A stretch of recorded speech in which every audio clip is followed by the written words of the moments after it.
Yes. Are you calling on me? Can I please go? Yes. Israel reopens. No, you can Israel go ahead. opens schools. Israel opened schools, and they had issues with that. There were outbreaks. Students got sick. called on you. What do you think of the fact that Israel Denise, opened schools and had to close? I called on you and you didn't ask your question, so then I proceeded To speak call over you. another reporter, I wasn't going to do ahead, that. So Andrew. do you not want to answer my question now that I was not being rude to another Go reporter? ahead, Andrew. That all parties will be blamed if there is no deal and voters will just stay home in November. No one has worked harder to ensure that those payments get to Americans than this administration.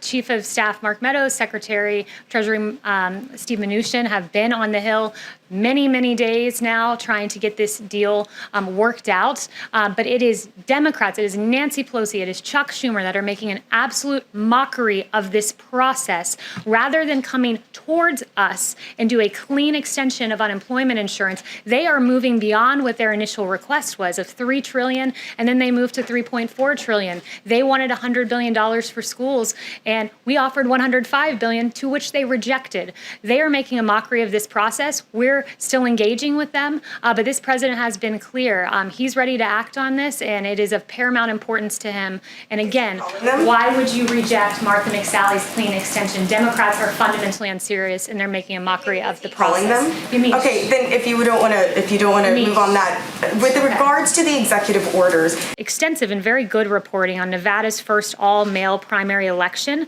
They note that there were photos of ballots tossed in trash cans, littering apartment mailbox areas, dozens pinned on the complex's bulletin boards in various apartment complexes. And you have a postal worker who said that when she went to go deliver some of these ballots, in several cases people had moved or died. She kept 65 ballots on her first delivery, 100 on her second. It is with fraud and with delay, and that is what the president stands firmly against. He wants a free and fair election. Extensive research shows that there is fraud in vote-by-mail systems is extraordinarily rare. The president votes by mail, you vote by mail, and a dozen other top Trump administration officials vote by mail. So with regard to the absentee system, that's right, and there is ample evidence of fraud. I would point to the best example of this, and very recent, was May 12th, New Jersey's special election in Paterson, New Jersey, where 1 in 5 mail-in ballots were found to be fraudulent in the election.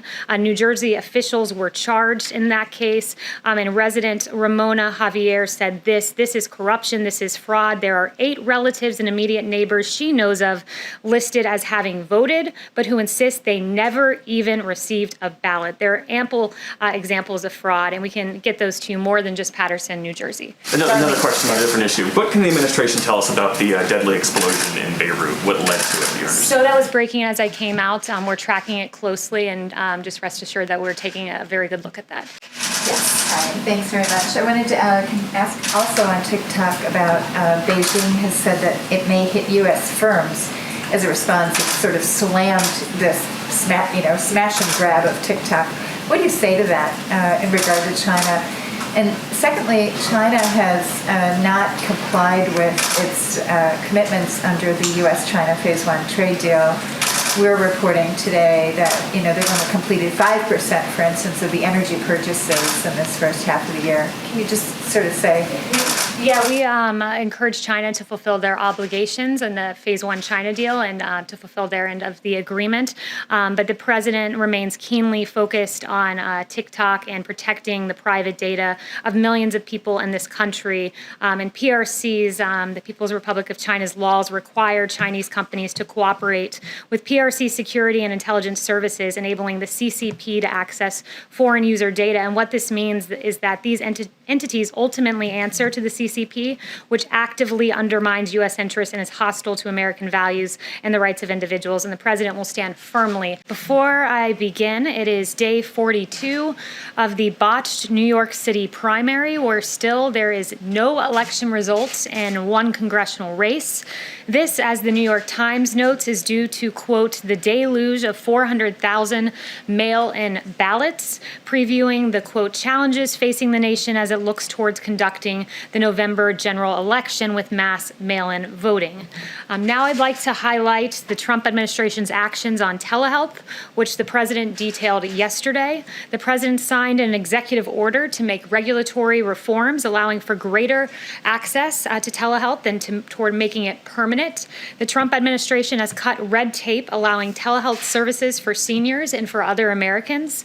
35% of Medicare beneficiaries took advantage of the president's reform, seeking telehealth services over the phone rather than through video conference. A simpler and a smarter way to go about things is now available to Medicare beneficiaries. The president also took executive action to boost rural healthcare services. According to a 2019 study by Navigant, rural hospitals would be devastated by Medicare for All, otherwise known as government takeover of healthcare.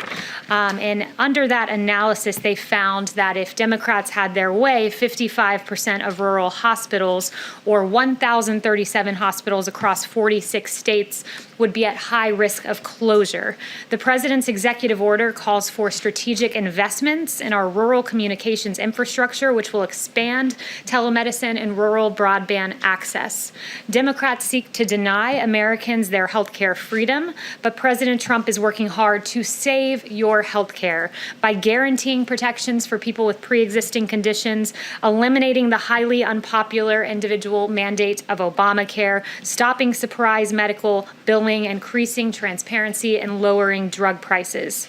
President Trump will continue to work hard to enact these healthcare principles by requiring price transparency, allowing states to purchase drugs from other countries, and improving Medicare to lower drug prices and reduce out-of-pocket costs for seniors, and by ending surprise medical billing and making companies compete for your business by providing more options and more affordable plans. Lastly, later today, Senior Advisor to the President, Ivanka Trump, will be joined by Attorney General Barr, Director of the Domestic Policy Council, Brooke Rollins, executives from organizations that combat human trafficking, and survivors from across the country for a roundtable to highlight newly awarded Department of Justice grants to provide safe, stable housing to survivors of human trafficking. DOJ will award over $35 million in housing assistance grants for victims of human trafficking to provide supportive housing and appropriate services to survivors of human trafficking. And with that, I'll take questions. Yes. Thank you, Kayleigh. Two questions about the coronavirus. The president of the Minneapolis Federal Reserve, he said 2 days ago that he believed that the only way to have a real strong, robust economic recovery would be to shut the country down again for a month to 6 weeks. I know that this idea of short-term gain for long-term gain has been shot down before by President Trump, but has it been given any more consideration given the recent flare-ups across the country? No, and I would refer you to what Dr. Fauci said back in May. He said we can't stay locked down for such a considerable period of time that you might do irreparable damage and have unintended consequences, including consequences for health. And several of those consequences I've outlined for you before. For instance, the fact that in any given year you have 120,000 Americans who die from drug overdose or suicide, and we saw during the lockdown previously that we saw overdoses nationally jump by 18% in March and 29% in April, 42% in May. Overdoses do go up, suicides do go up, cancer cases are missed, as Dr. Scott Atlas has pointed out, that in the U.S. alone there are 150,000 new cancer cases that arise every month among patients. Most have not been seen, and that was referring to the lockdown. The American Cancer Society also noted that during the pandemic, they've seen an 80% drop in cancer cases being identified. So there are many health consequences. Those are three of what are a long list. But so no matter how bad it gets, you don't think there's any way that President Trump would look at it? I'm certainly not going to engage in hypotheticals, but no, the president is not considering a national lockdown. What he is encouraging is mitigation efforts like wearing a mask, which is patriotic, like social distancing, and engaging in these really common sense, safe measures to safely reopen and avoid the health consequences of a lockdown. Okay, and one more thing about the negotiations going on today on Capitol Hill. Given the amount of money that is involved, the amount of Americans that would be impacted by this next stimulus bill. Why isn't President Trump more personally involved, or at least more visible in these negotiations? Well, he is through his chief of staff and through his secretary of the Treasury. He's regularly updated. I was just in the Oval Office with him, and the chief of staff was updating him on that very measure. But right now, the Democrats are being fundamentally unserious. They've offered no concessions. They've offered no plans. If anything, they're moving the opposite way. And to demonstrate their unseriousness, their $3 trillion plan, they've now said, oh, it needs to be $3.4 trillion, when the president has had a very narrow, specific focus right now. It's extending unemployment insurance. It's making sure Americans don't get evicted. And when Democrats, as I noted on Friday, were offered the Martha McSally bill, which would have been extending unemployment insurance for at least 7 days while these negotiations continue, that was rejected by Chuck Schumer, which should tell you exactly where Democrats stand. And it's against hardworking Americans who lost their jobs through no fault of their own.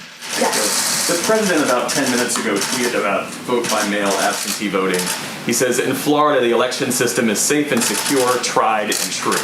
What, in his view, changed? Was he advised by Republicans that he was potentially suppressing his own vote by stoking unfounded fears about mail-in voting? And will he admit now what is the fact that voting across the country by mail is safe and secure and tried and true? Well, the president has always said that absentee voting for a reason is different than mass mail-out voting like what Nevada is seeking to do, which leads to mass It's the fraud. same thing. And also, I'd refer you to the campaign on this, but there was a victory in Florida with regard to ballots. So I believe that's what he was referencing. Would refer you to the campaign for details on that. But he's been unmistakably clear that when you have this mass mail-out voting, like what Nevada wants to do, the consequences are real. When the Las Vegas Journal-Review was reporting, did extensive and very good reporting on Nevada's first all-mail primary election, they note that there were photos of ballots tossed in trash cans, littering apartment mailbox areas, dozens pinned on the complex's bulletin boards in various apartment complexes. And you have a postal worker who said that when she went to go deliver some of these ballots, in several cases, people had moved or died. She kept 65 ballots on her first delivery, 100 on her second. It is with fraud and with delay, and that is what the president stands firmly against. He wants a free and fair election. Extensive research shows that there is fraud in vote-by-mail systems is extraordinarily rare. The president votes by mail, you vote by mail, and a dozen other top Trump administration officials vote by mail. So with regard to the absentee system, that's right, and there is ample evidence of fraud. I would point to the best example of this, and very recent, was May 12th, New Jersey's special election in Paterson, New Jersey, where 1 in 5 mail-in ballots were found to be fraudulent in the election. New Jersey officials were charged in that case, and resident Ramona Javier said this is corruption, this is fraud. There are 8 relatives and immediate neighbors she knows of listed as having voted, but who insist they never even received a ballot. There are ample examples of fraud, and we can get those to you more than just Paterson, New Jersey. Another question on a different issue. What can the administration tell us about the deadly explosion in Beirut? What led to it, do you understand? So that was breaking as I came out. We're tracking it closely, and just rest assured that we're taking a very good look at that. Yes. Kayleigh, thank you. The environmental bill the president signed this morning, it was passed overwhelmingly by both houses of Congress. Both Republicans and Democrats signed on to that legislation. Can you explain why there were no Democrats at the ceremony or even mentioned in the president's remarks?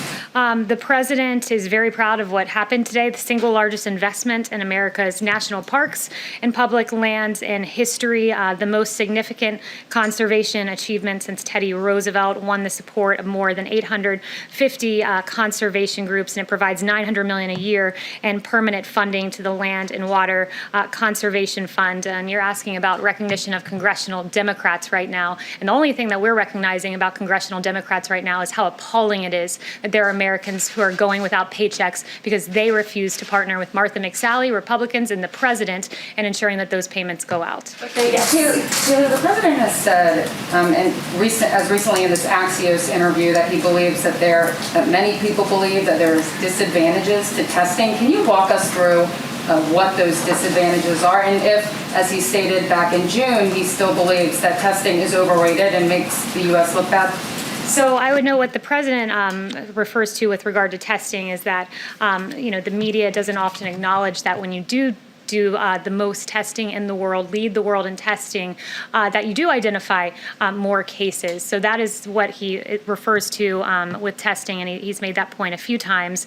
But look, we lead the world in testing, and the president's very proud of this. The administration's very proud of this. We've done more than 60 million tests on track, according to HHS, to do 100 million by September. That's extraordinary.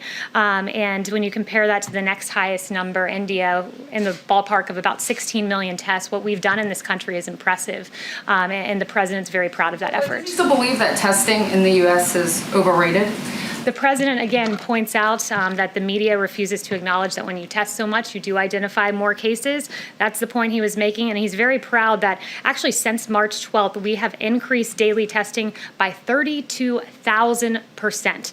Worth mentioning, this is a novel virus. There wasn't a test, and this president led the way in getting emergency use authorizations to, one, identify working tests, and then to surge the testing capacity by 32,000% since March 12th, and that's thanks to President Trump. Thanks, Kayleigh. On TikTok, the president has argued that the United States should receive money in return for a potential sale, but he hasn't really explained how. Under what authority could the Treasury collect fees from China, from Microsoft, or from any other U.S. buyer to get this done as the president demanded? Yeah, so I'm not going to get ahead of the president on any official action, but he has made that point, and he and both Secretary Pompeo have said that the U.S. will take action in the coming days on Chinese apps, including TikTok, due to the national security risk. And we all agree that there needs to be a change, especially with TikTok collecting significant amounts of private data on users. It's unacceptable, but I won't get ahead of the president on what those actions look like. Yes, thanks very much. I wanted to ask also on TikTok about Beijing has said that it may hit U.S. firms as a response. It sort of slammed this smash and grab of TikTok. What do you say to that in regard to China? And secondly, China has not complied with its commitments under the U.S.-China Phase 1 trade deal. We're reporting today that they've only completed 5%, for instance, of the energy purchases in this first half of the year. Can you just sort of say? Yeah, we encourage China to fulfill their obligations in the Phase 1 China deal and to fulfill their end of the agreement. But the president remains keenly focused on TikTok and protecting the private data of millions of people in this country. And PRC's, the People's Republic of China's laws require Chinese companies to cooperate with PRC security and intelligence services, enabling the CCP to access foreign user data. And what this means is that these entities ultimately answer to the CCP, which actively undermines U.S. interests and is hostile to American values and the rights of individuals. And the president will stand firmly against China on this. Can I just Yes, John. Thank you, Kayleigh. I wanted to ask you about the COVID relief bill. The president has suggested if there is no agreement that is reached, the president would act unilaterally. As you know, the power of the purse resides with Congress. So what would the president do unilaterally? Explain what he could do unilaterally as it relates to providing relief to American families and American businesses. Yeah, again, I won't get ahead of the president on determining what that action would look like or would be. I will leave that to him to determine. But what I would say is this, is, right now we have Secretary Mnuchin and Chief of Staff Mark Meadows once again asking Nancy Pelosi and Chuck Schumer to come to the table. The ball is in their court here. We've made at least 4 offers. They've made 0 offers. It's unacceptable for hardworking Americans. Kayleigh, on mail-in voting, which you talked about at the very top of the briefing, the president suggested yesterday that he has the right to write some sort of an executive order as it relates to mail-in balloting. Can you explain what would empower the president in the Constitution to take some sort of executive action as it relates to mail-in voting? Again, I won't get ahead of the president on his actions and what those actions would be, and I'm not going to engage in a hypothetical as to what the actions would be and what authorities they would be based upon for yet to be announced actions. But just to once again underscore the president's concern when you look at the delays in voting in Pennsylvania, a very good report by CBS, Zach Zach Hudak, he got a quote from Luzerne County Manager David Pedri, who oversaw or who identified some of these delays that they saw in Pennsylvania with mass mail-in voting. And he said this, quote, "I have this nightmare of CNN, Fox, CBS, and everyone else waiting for these things to come in on election night, and we don't have them. It is very hard to speed up this process." And Luzerne's experience was replicated across the state. So as we've seen in Pennsylvania, as we've seen in New York, as we see across the country, the president's very concerned about delays and outright fraud. One final thing, Kayleigh, on TikTok, if I may. The president said yesterday in the briefing that took place right here in the briefing room, the United States should get a very large percentage of that price because we're making it possible, and that was referring to Microsoft's proposed purchase of TikTok.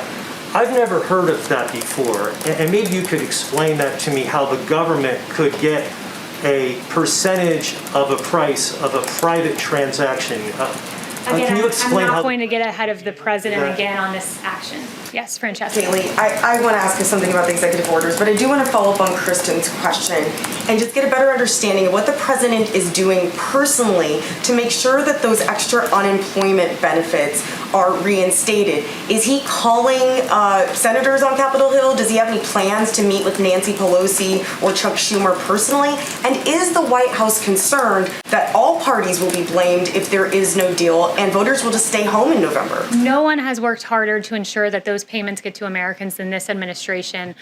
Chief of Staff Mark Meadows, Secretary Treasury Steve Mnuchin have been on the Hill many days now trying to get this deal worked out. But it is Democrats, it is Nancy Pelosi, it is Chuck Schumer that are making an absolute mockery of this process rather than coming towards us and do a clean extension of unemployment insurance. They are moving beyond what their initial request was of $3 trillion, and then they moved to $3.4 trillion. They wanted $100 billion for schools, and we offered $105 billion, to which they rejected. They are making a mockery of this process. We're still engaging with them, but this president has been clear. He's ready to act on this, and it is of paramount importance to him. And again, why would you reject Martha McSally's clean extension? Democrats are fundamentally unserious, and they're making a mockery of the process. Calling them? Okay, then if you don't want to move on that, with regards to the executive orders, the president has signed a flurry of those recently. He said yesterday that he expects to have a healthcare plan by the end of the month and also an immigration plan by next month. Does the White House feel a sense of pressure to get everything on the president's to-do list done before November?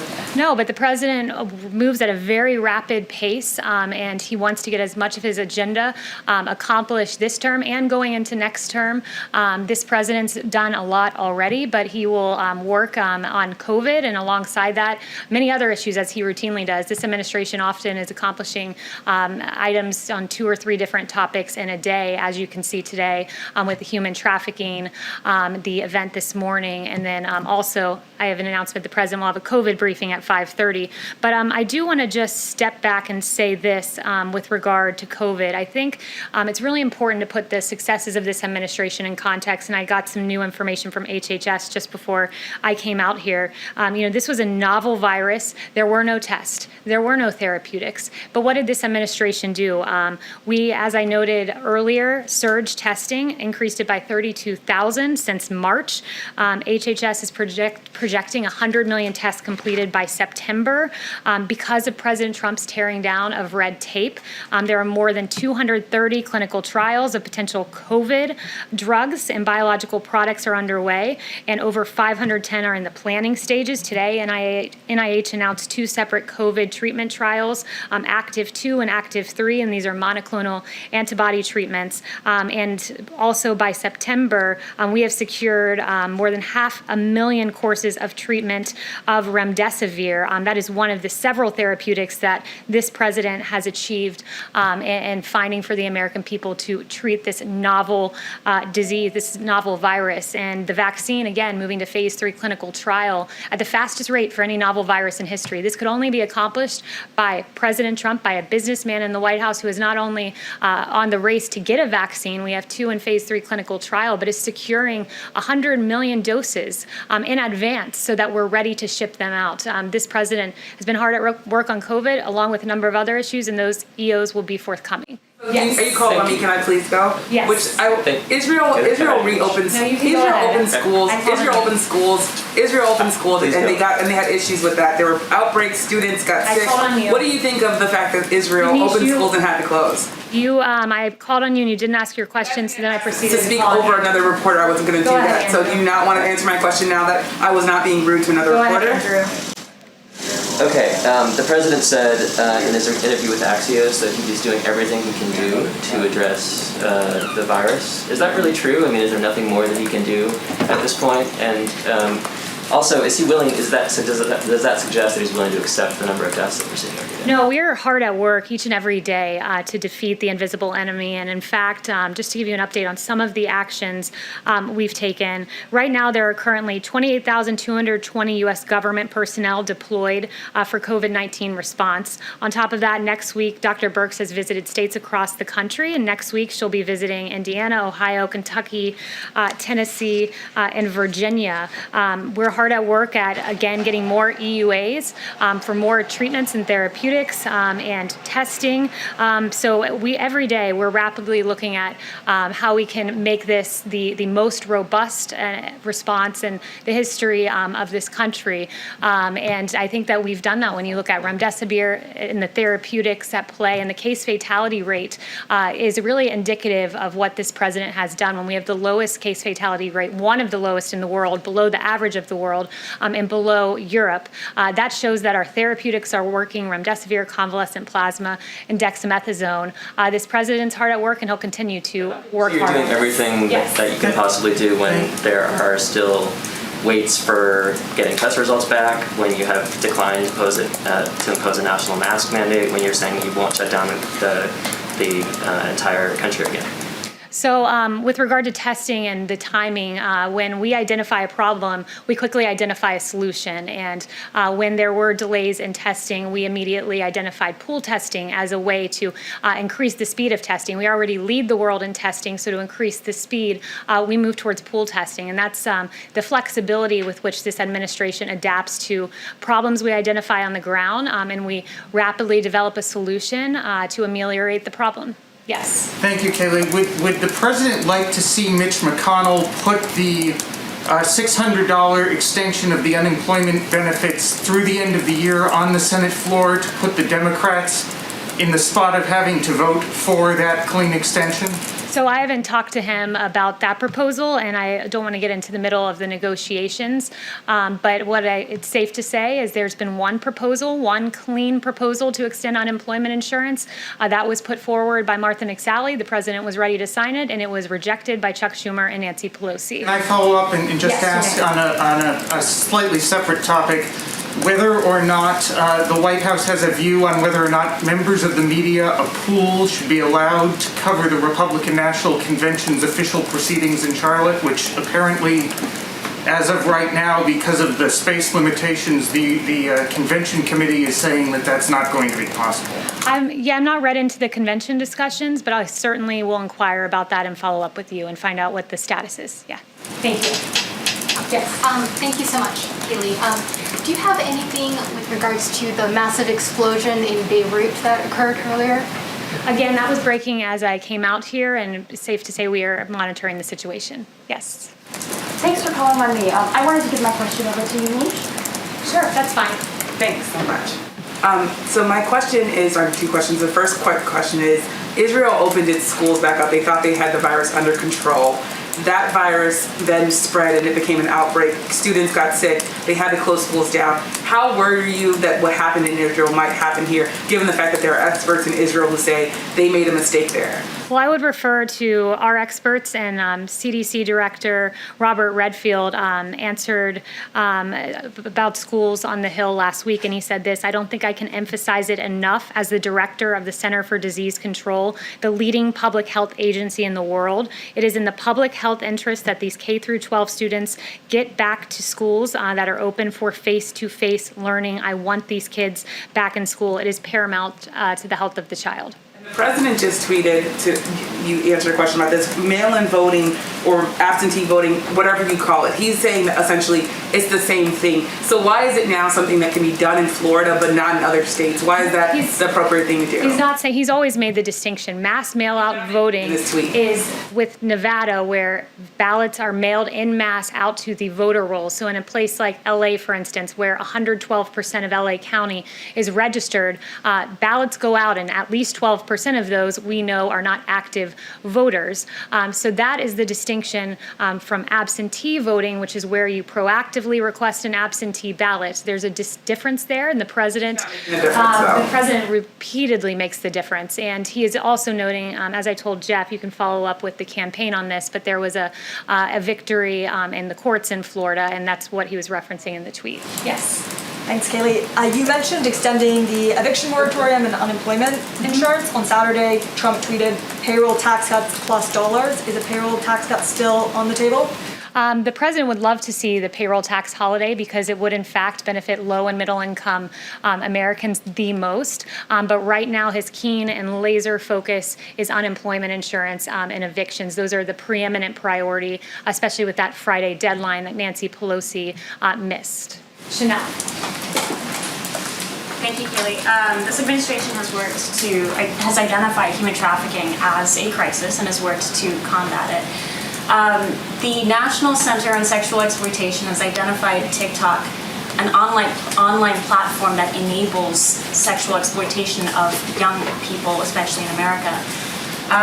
Would this administration ever consider, if TikTok became a U.S. asset, would this administration ever consider rules or imposing rules that would help mitigate this risk against young people on the platform TikTok?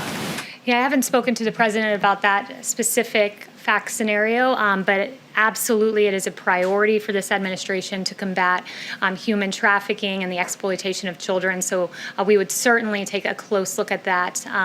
But I have not talked to him about that specific fact pattern. I would like to end just by highlighting a troubling trend that I think we've seen play out across the country, and I believe we have a few graphics to illustrate this. It pertains to the defund the police movement. And when you look at across the country, the ties of defunding the police with increases in violence, it's a cause for concern. As we saw in the beginning of this administration, violent crime was starting to come down, and then bring in the defund the police movement. In Los Angeles, you had LA Mayor Eric Garcetti proposing a cut of $150 million from the LAPD. LA Mayor Garcetti said this: "It starts someplace, and we have to say we are going to be who we want to be, or we're going to continue being the killers that we are," was his quote in support of the defund movement.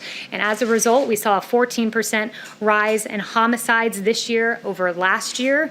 In Minneapolis, the defund the police movement was afoot as well, with a unanimous vote in Minneapolis City and their council to dismantle the police. And you had Minneapolis City Council member Jeremiah Ellison saying this is one action of many that we need to take on the road to a more equitable and just system that keeps people safe. In fact, it did not keep people safe. We've seen a 94% increase in homicides compared to last year in Minneapolis. And then finally in New York City, defund the police. You had the New York City Council voting to cut police budget by $1 billion. You had Congresswoman Alexandria Ocasio-Cortez saying defund the police means defunding the police. It does not mean budget tricks or funny math, so it wasn't enough for AOC. But you did have New York City Mayor Bill de Blasio saying we think it's the right thing to do. It was absolutely not the right thing to do, as we've seen a 177% increase in shootings from July 2019 in New York. When you defund the police, there are consequences, and that's where the Democrats of today stand. And unfortunately, we've seen a corresponding rise in violence in these Democrat cities, and it's not acceptable. Thank you very much, and you'll see the president at 5:30.